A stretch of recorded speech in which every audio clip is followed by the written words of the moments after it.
What if your voice wasn't just for speaking, but for healing? Welcome to Catalyst of Change, the space where we explore what it means to lead with soul, create with intention, and serve from the heart. Today, we are joined by Jae Cabrera, a musician whose R&B and pop melodies don't just entertain, they transform. Known for his warm presence, authentic advocacy, and the kind of voice that moves more than just charts, Jay is here to show how music can be a call to action and how one voice, when used with intention, can create ripples of impact far beyond the stage. Let's dive in. I am so excited to be here with you, Jay, and thank you for joining. Oh, the honor and the pleasure are all mine, Alexia. Thank you so much for having me here. Yeah, I remember when we first met, and you had this beautiful brooch on. And and we kept Yeah. running into each other at this one event. It just was like, you just keep seeing someone like at the elevator, at the, whatever food station, here, there. And I'm like, and then we just like, who are you? What's going on here? Yes, that was an amazing event. Aw. And I honestly I was trying to make sure that brooch was not falling off of my blazer that night because there's a certain value to it. I was like, okay, I cannot lose this. I got to keep my eye on this the whole time. Yeah. But I mean, if we can mention it, it's a Bird on a Rock brooch from Tiffany and Companies. Shout out to Tiffany and Co. Yeah, it was beautiful. It is a beautiful piece. And definitely caught my eye. And then I realized, like, why, when we actually had a connection, I thought, oh my gosh, this is so special. What you stand for and who you are and your artistry. It's just amazing. And I'm so excited to be able to dive into it today. I appreciate that. Again, like I said, I appreciate being here. Thank you for having me. Shout out to Love Peace Harmony Foundation. You guys do some amazing work. Yeah, it's just an honor to be here. So Yeah. thank you for that. Thank you. And, I would love to start, well, at the beginning, in your life and your journey. And, what is it that really inspires you to do what you do today? Is this something that's always been a part of your life? How has it evolved throughout your life? Like, what was kind of like that spark or that starting point for you? Well, for me, I think music is it's like in the blood, Mm. right? Specific moment, for sure, is 6 years old, 1984. Yeah. Yes, I am dating myself. It's okay. It's just a number. No, but so 1984 was Motown 25, Michael Jackson performing Billie Jean for the first time and doing the moonwalk for the first time. So yeah, just 6-year-old kid watching on TV, like, what is this? Because I was I was a fan of the Jackson 5, and my parents played music around the house and stuff like that. But Jackson 5 were sort of like a staple.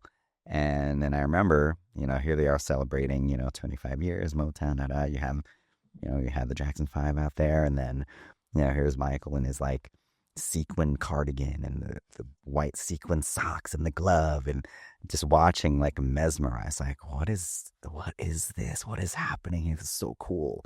And then I remember going to school the next day. And of course, because back then it's like you either watched it on TV or you missed it, right? There was no like, okay, I'm going to stream it later. It's not on YouTube. I'm going to watch it on my phone. No. So all the boys at the elementary school I was at, like, we're all like, did you see that? Oh my God. And they're always trying to do the moonwalk. Did you see what he did? But that was sort of the moment where I was like, yeah, I'd love to do the entertain, like perform like that. And, all through elementary schools, and went to Catholic school, church choir, right? So singing, I think, was just something from a young age that, felt really good. It's something I just genuinely loved to do. I think the performing part of it kind of followed after. my parents are from the Philippines, so they emigrated to the States in the early 70s, right? And nowadays, if you think Filipinos, we love karaoke, right? We love to sing, we love to. So looking back, I'm like, okay, that makes sense, right? That it was something that I just genuinely love to do. Uh, Mm. so ever since then, like music has just been a part of me. Yeah, Wow. Oh my it's kind of wild to goodness. think about It is. that moment, but just as we're talking about it, like I remember, I was like, just my eyes like glued to the TV, like what is happening here? And then it does the moonwalk. I'm like, what is that? I was like, did you see? Like, what did he just do?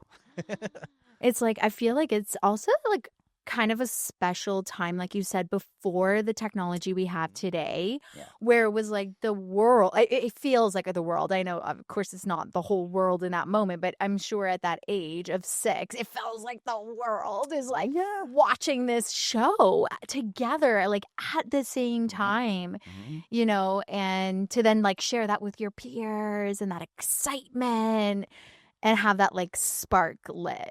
And you It was a embody special that. moment in time. Oh, thank Yeah, you. you do, because you performed at one of our recent fundraisers this That's year.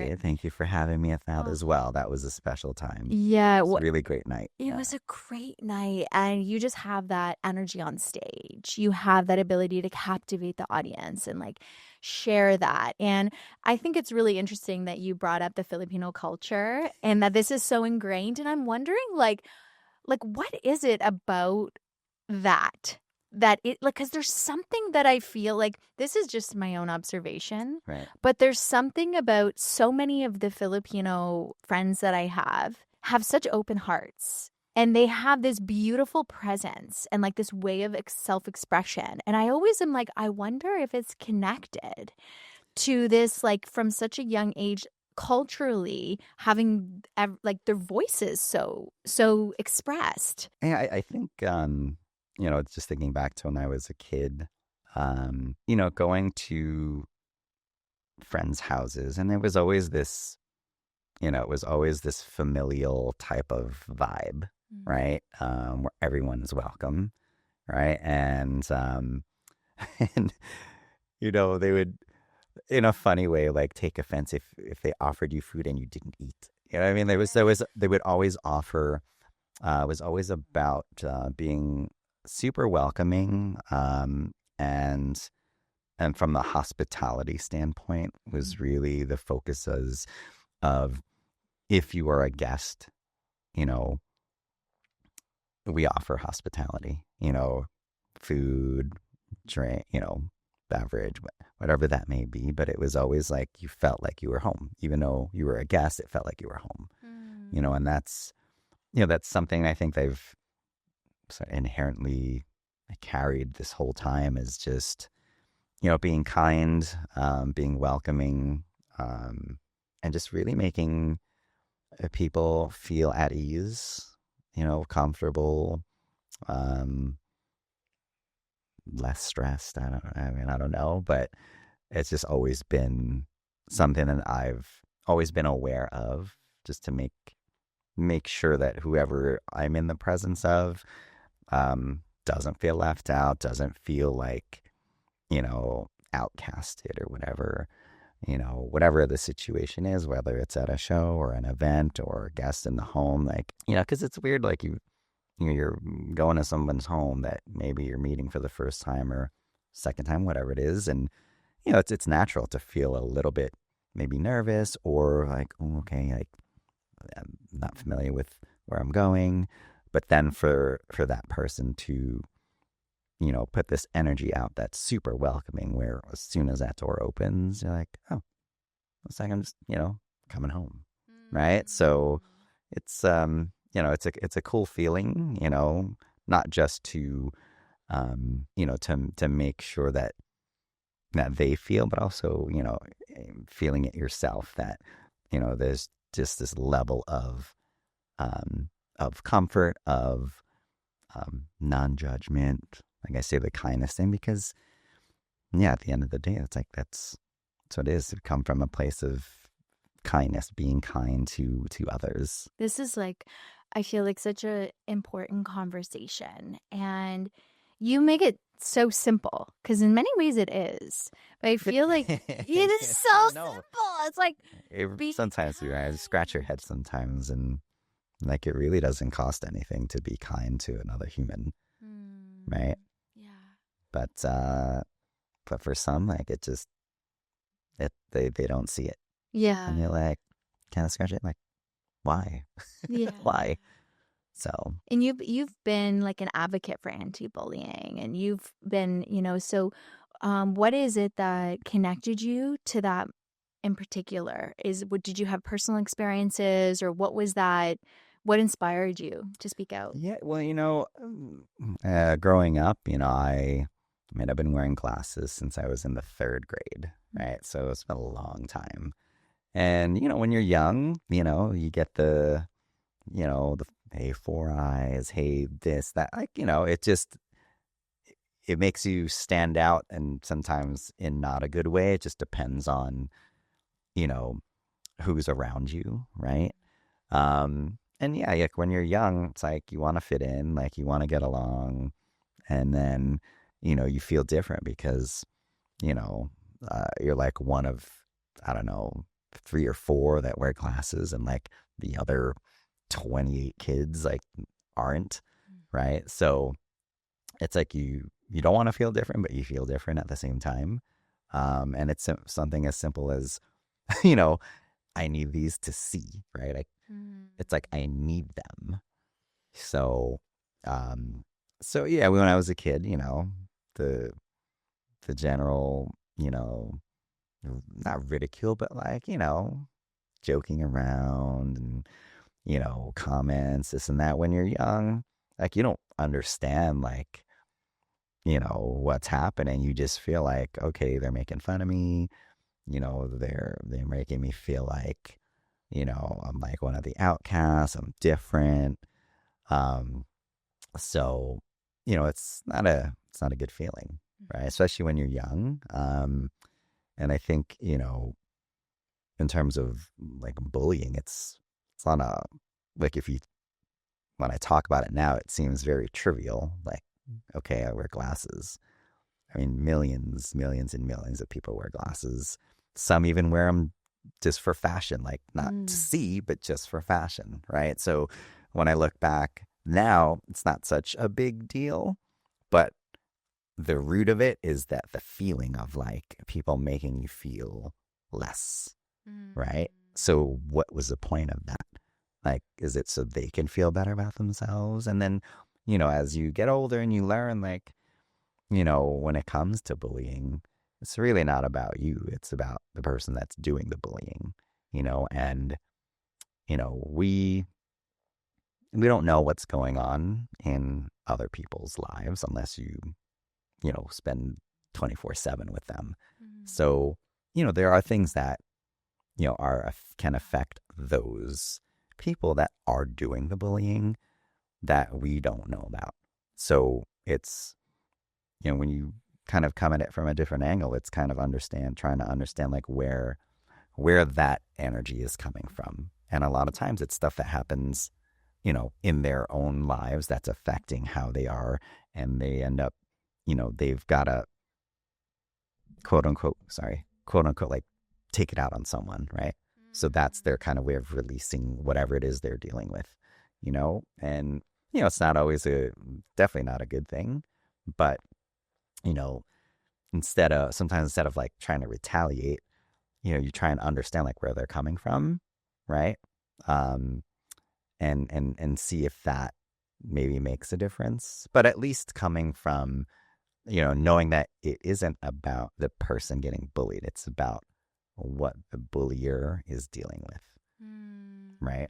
So sometimes it's hard to have that empathy and compassion because sometimes like the the bullier is just like, dude, WTF, like, and sometimes they don't see it, and that's unfortunate because they could be maybe deep down a good person, who knows, but this whole other side is coming out, and it's like, oof, man, it's rough. But with the anti-bullying stuff, it's really getting others to realize that it's deeper than just what happens on the surface level. Trying to understand like why they're doing what they're doing, right? And to also make it known that if you are the one getting bullied, I guarantee 99% of the time it is not about you.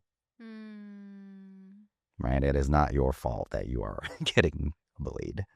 Yeah, that is like such a compassionate response, and I feel like there's so much wisdom in that, and also so much strength and vulnerability, because I feel like a lot of times there's this idea that like, oh, what would be strong is like fight back or this or that, but what actually takes sometimes the most strength is actually that taking that introspection, even with so much pain and frustration, or self-questioning my worth, like, how is this true or this or that, and like actually getting to that place. And that's something like, I mean, not even everyone has been able to do that. There are Oh no, people who are stuck in that, like you said, the place of being the victim, of questioning their self-worth. And I feel like, especially now, like we started talking about the world without social media, yeah. with social media. It's on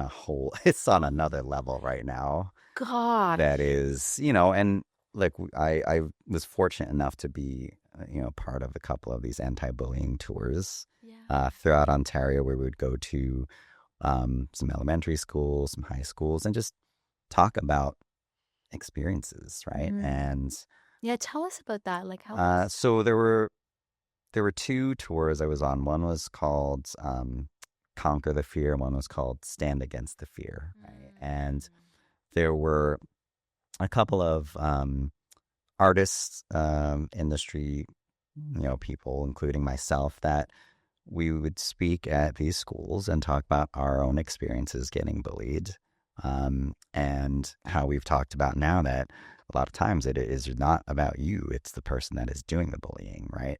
But also, empowering those to say something. Like if they see something, say something, and it's okay to to stand up and support those that are getting bullied, but also at the same time like realizing that what, like these people that are also doing the bullying, like they probably need some kind of support as well to get to the root cause of why they're acting out the way they are. And a lot of times come to find out, yeah, it is stuff that happens in their home, in their personal lives, that is affecting how they are treating other people, right? Almost like a defense mechanism, for them. It's like their defense mechanism. I'm bullied today. Yeah. Like, oh, wait, like, I didn't do anything. Like, what's going on, right? So, but it was great to see, their feedback after, after the presentation. We do like a meet and greet at the tables. They come and talk to us, and a lot of them were like, thank you so much for, for sharing. It really made them feel less alone, because we were finding out that a lot of these kids, like they weren't getting that support from their peers, right? They felt like they were having to deal with it by themselves, which is crazy, right? But knowing that, there are others seeing us as adults talking about, similar situations to what they're going through, it really was nice to see them open up a little bit more with us, and realize that, what, they are not alone, and it is not their fault, right? Because a lot of them think it's my fault. I'm getting bullied because it's my fault. It's like, oh, it's not. It's so not. Yeah. Yeah. Yeah, exactly. And sometimes just that validation 100%. from someone like who's been through it and is like, like you said, this is not your fault. And I love what you said about, if you see something, say something. Yeah, because it does, look, strength in numbers, I always say. So we'd be surprised like how many people will come forward and be like, yeah, I've been bullied too. It's not, these are not like isolated type of incidents. Like there's, and bullying can take many forms, right? Mm. Especially like we talk about nowadays with social media, and it's like, oh my God. Yeah. Back in the day without phones and everything, it's like, you know, you might be able to handle it in a different way.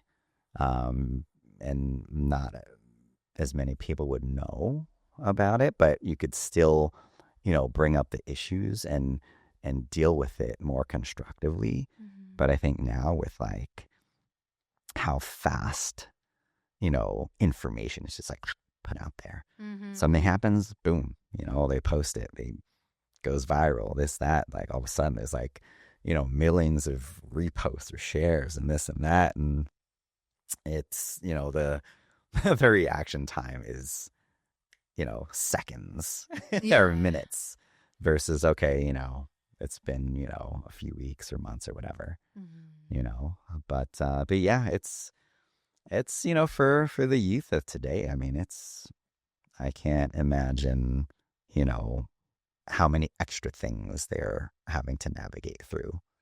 In this, world of technology and social media, and yeah, it's wild. Yeah. It really is wild. So, we try and be that support for them as well. Mm-hmm. And that's what these anti-bullying tours were designed to do, is designed to, keep that dialogue open, and really empower, the youth of today to, to stand up, but, in a constructive way, and really see that, they are not alone.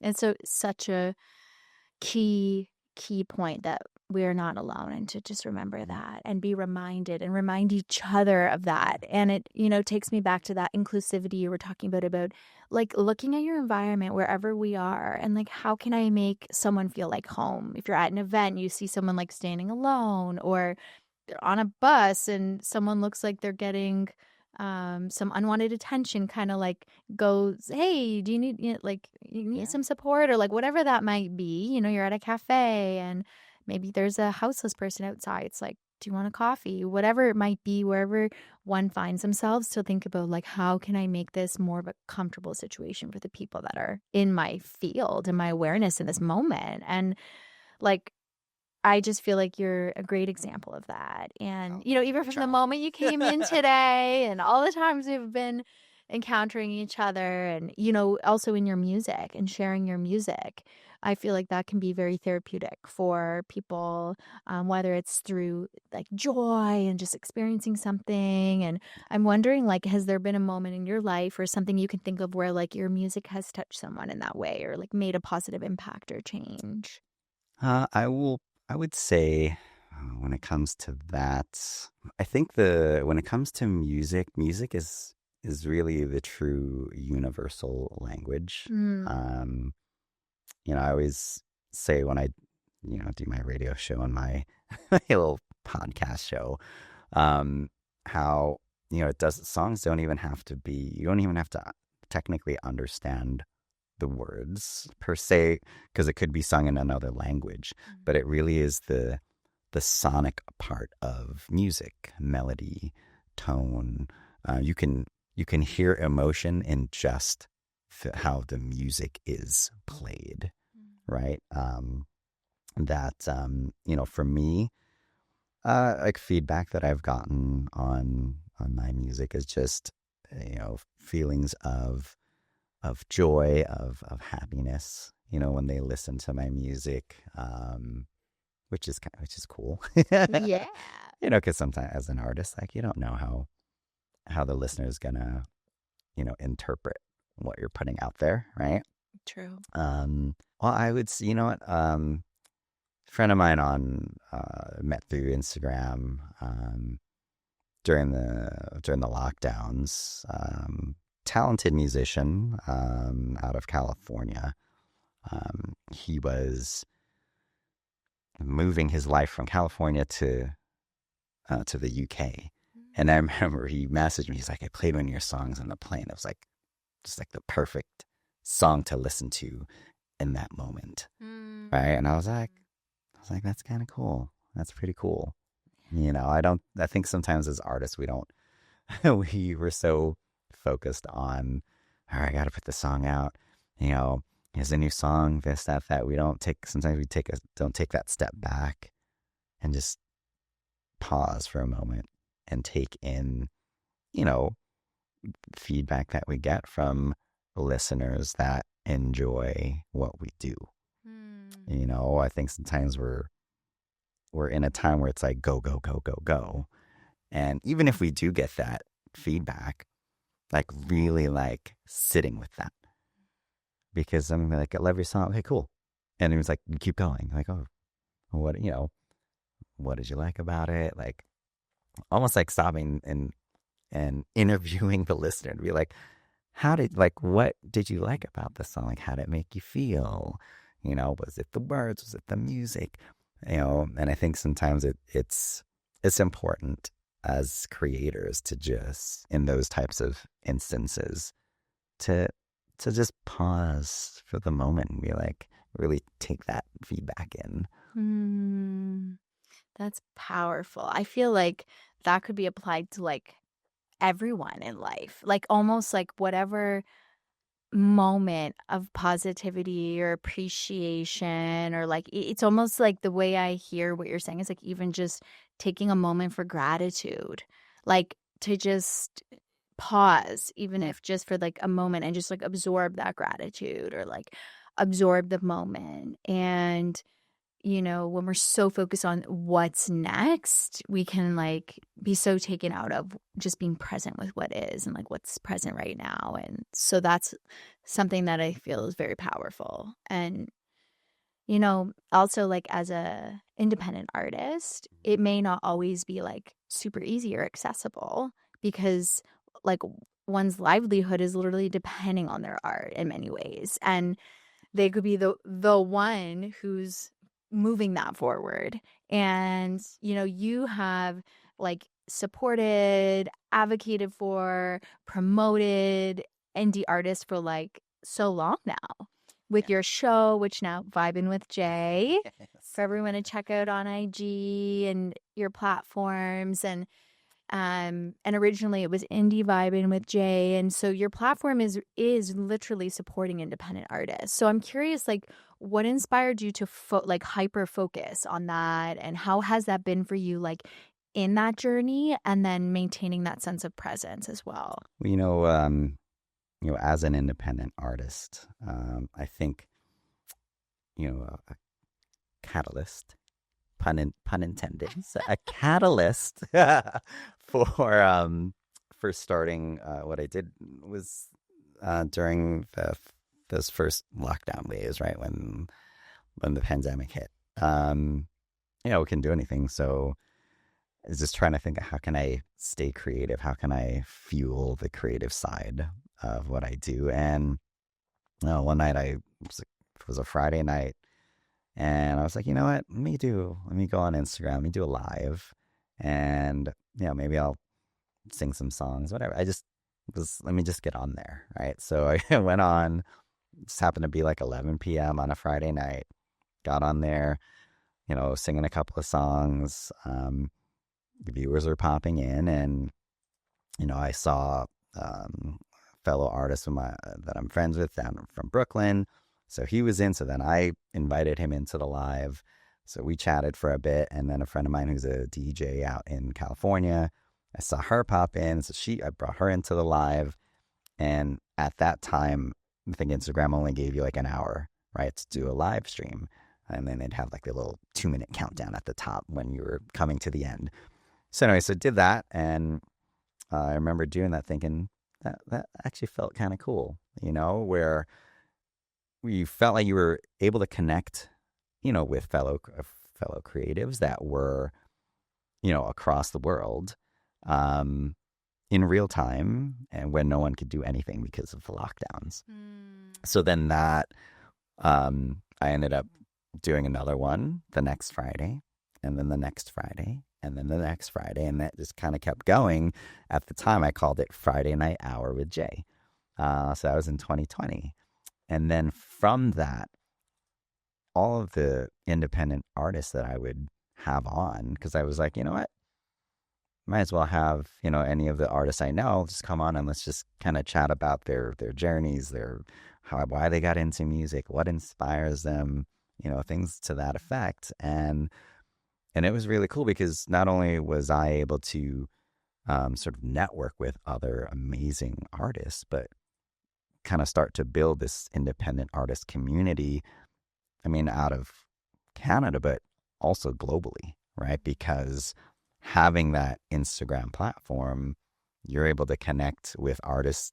I was able to connect with artists out in India, Australia, Philippines, Ghana, Kenya, Germany, UK. I mean, it was really wild, right? And with each week that passed, just seeing where viewers were tuning in from, it was on a global scale as well. So from that, just doing that for 2020 and 2021, going into 2022, there's an opportunity that came my way to turn that Friday night show into a radio show, right? And at the time, I was like, radio? I was like, I never thought about doing like a radio show.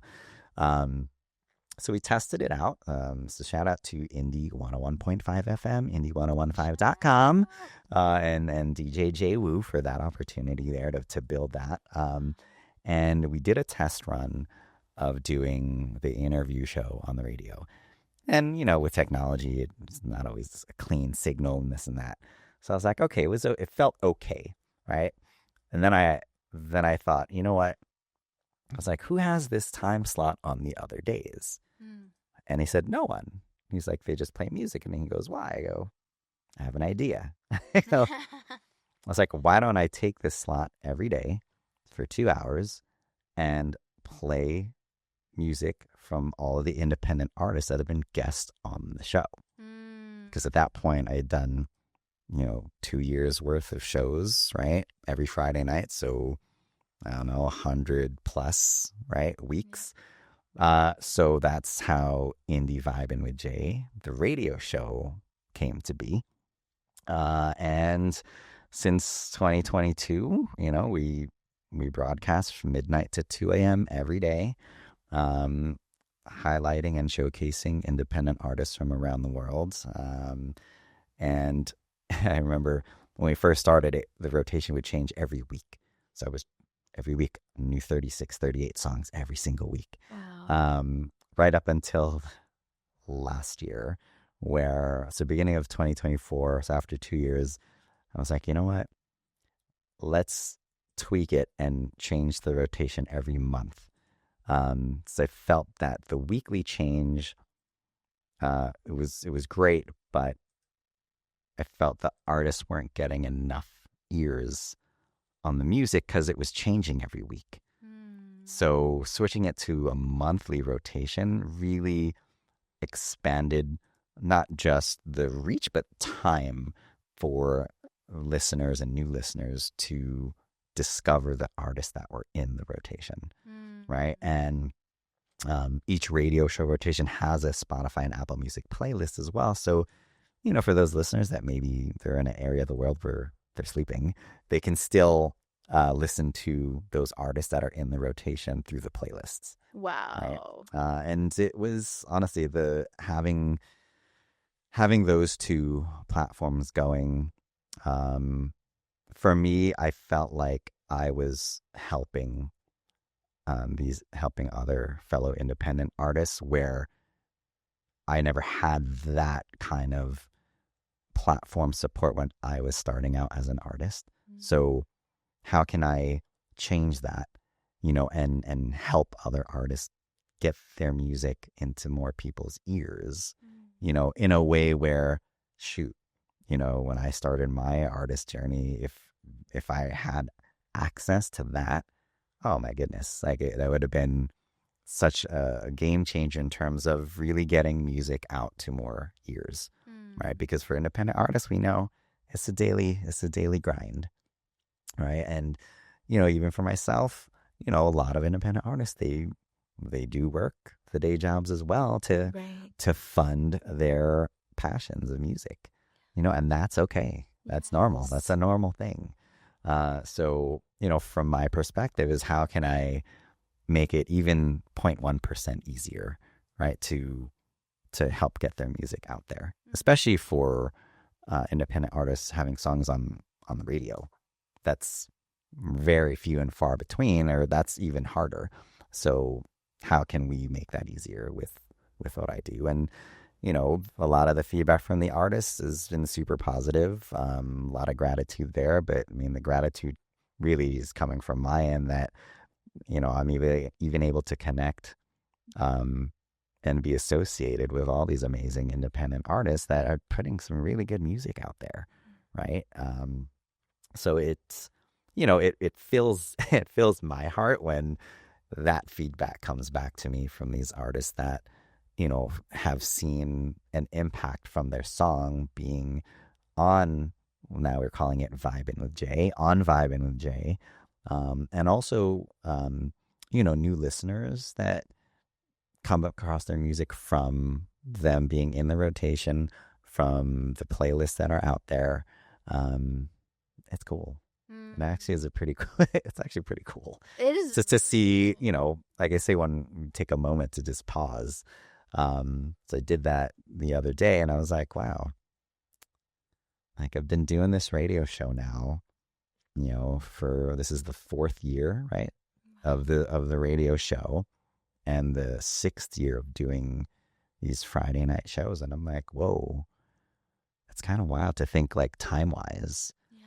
Um, you know, what started as just this random, like, oh, let me let me do a live tonight. Let me sing some songs. And then, oh, so and so's here. I come into the live, let's chat.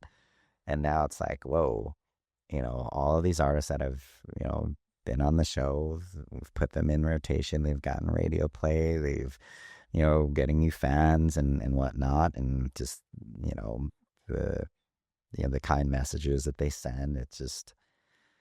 It's cool, and for me, it just, it, I guess, validates the whole reason I started doing the Friday show and then started the radio show, and everything is now Vibin' with Jay, as a way to help my fellow artists that are out there, because that is essentially like where, the initial want of doing it came from, was wanting to help um, other artists. Yeah. I feel like that is such a just really powerful to think about the community you've created worldwide through this network, through the 6 years, through all of these artists. And one of the things you mentioned is like, it's normal, for example, to work a job to support your passion. It's normal. And I feel like, especially now with social media, with all these elements to what it means to be an artist, there can be like a lot of pressure that, like, I need to be like this in order to be successful. Or, maybe I love to sing, but I have like 500 followers on Instagram and I feel like I can't sing because I'm supposed to have all these followers. And then I feel like I don't have a voice. And so, like, what would you say to those artists who are like just starting out, who like they have a passion, but maybe they need to work to fund their life? We need to pay our bills. We need to live and eat. Like, maybe they don't have a large following and they're just in those infancy stages. So, like, what would you tell those artists? I don't need a lot of followers. Don't worry about the number. So funny. So this, okay, so say, this particular artist, like you said, they're worried they only have 500 followers, right? But those 500 followers, they're liking what you post. They'll comment on what you're posting. I mean, can you imagine like walking down the street and like 500 people said hi to you as you're walking? It'd be like, whoa, like that's 500 people, right? Like that's 500 people. Like, can you fit 500 people in your house or apartment? Like, no, the place would be packed. Like 500, like I think there is like this hyper focus on like, you gotta have I don't have 1 million followers, so no one's gonna see my stuff. There's 500 people that are following what you do, that are listening to the music that you put out. That if they are in your area, that will hopefully come to a show, right? And sometimes we're fixated on that large number that, again, pause for a moment and be like, okay, like there are 500 people that are supporting what I do, right? And take stock in that. Like, some people have like 10 followers, but even then, that's 10 people following what you do, Matt. Like, again, walking down the street, 10 people say hi to you. Like, it's a good day today, right? Yeah. Much less 500 people, right? But no, like you want to try and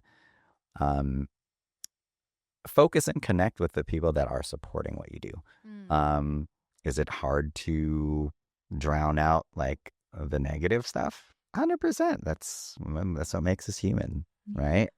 Even now, like, artists, we do feel that imposter syndrome. We feel like, oh, no one is going to like my song, worried about, oh, what are they going to think?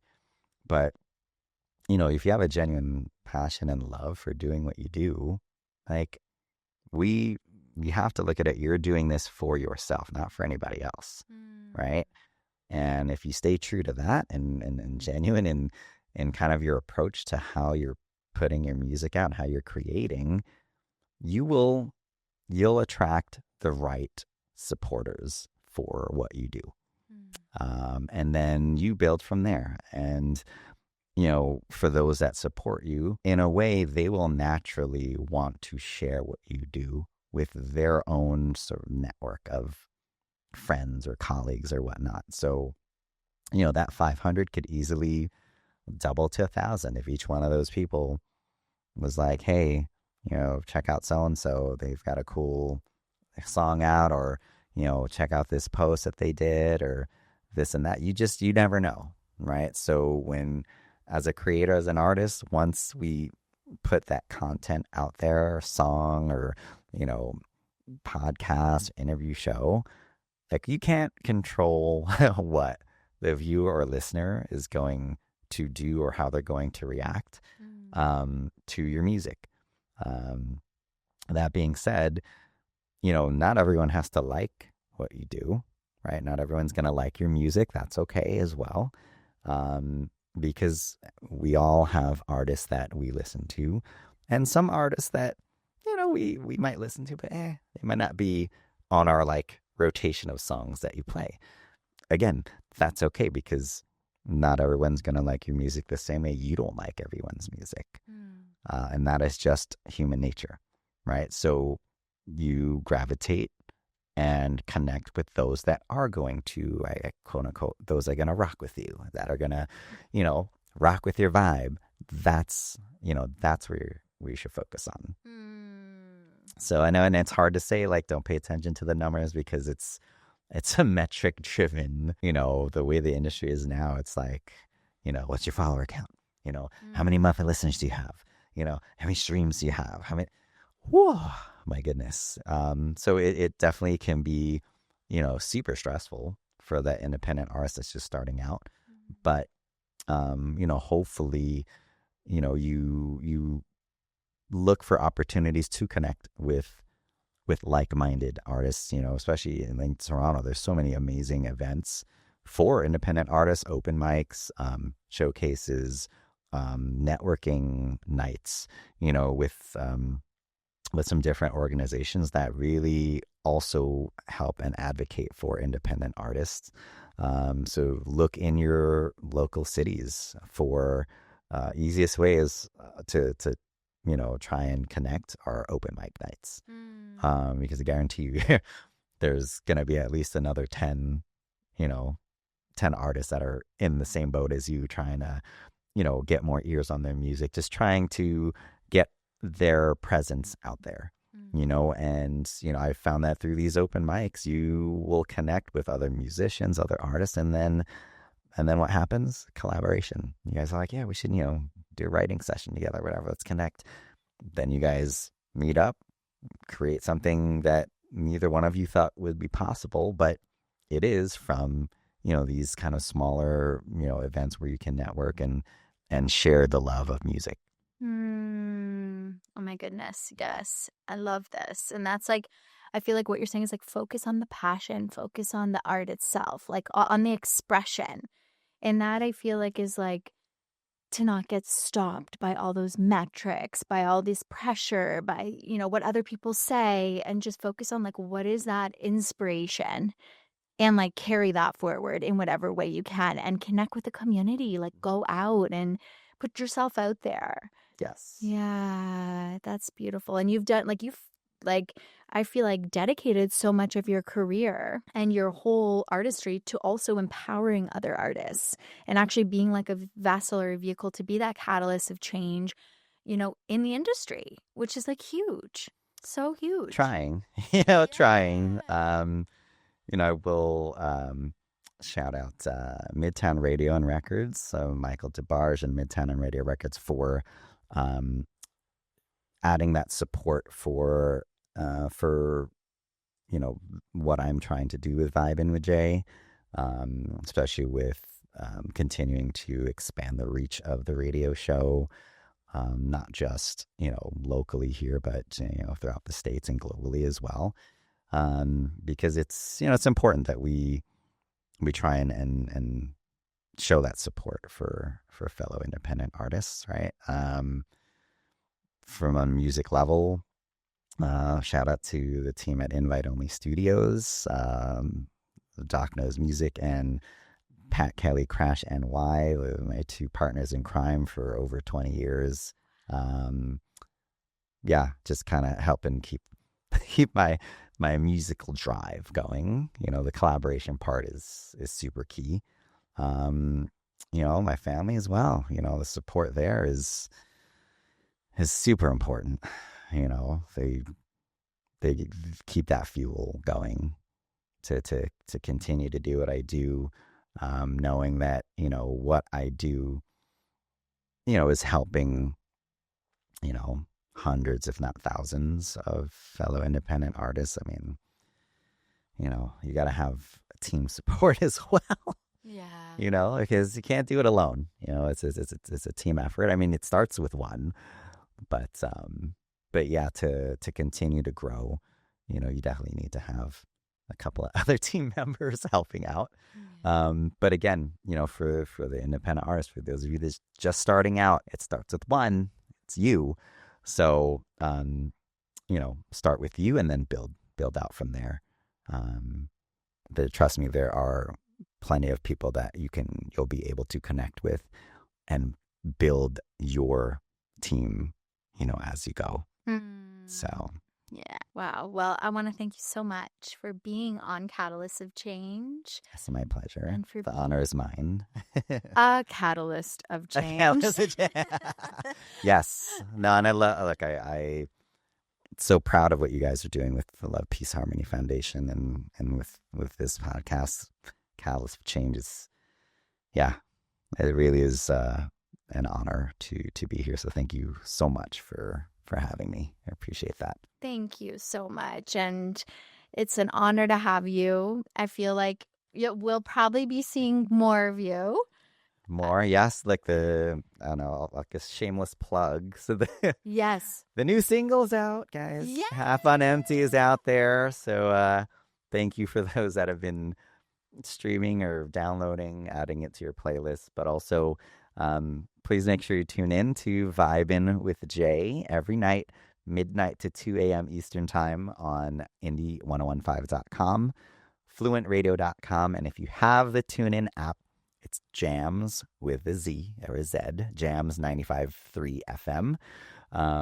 And go to Spotify and Apple Music and go follow Vibin' with Jae or Indie Vibin' with Jae. Check out the playlist. And hopefully you'll find a new independent artist to follow. Yes, So absolutely. And we'll make sure to link everything below so you can check it out. And we want to thank you so much, Jay. We thank can't you, wait to Alexia. have you Appreciate it. back. I you call, I'll come. Ah. It was an amazing time here, and once again, I appreciate you guys having me. It's an honor to be here. Thank you. And we want to thank you for reminding us that sound can be sacred. Yes. Yes. Yes. And every voice has the power to inspire change. So, this conversation, if it moved you, if it inspired you, be sure to share it with someone who needs to hear it and stream Jay's music. Speak out Please. against bullying. Yes, Yes. stream it, play it, follow him. Check out lovepeaceharmony.org and speak out against bullying. Let your voice be a part of something bigger. Let your voice be a part of the change. And remember to use it. Get out in your community, shine and express yourself in the ways that you feel called. And as always, stay present, stay purposeful, and remember, you are the catalyst.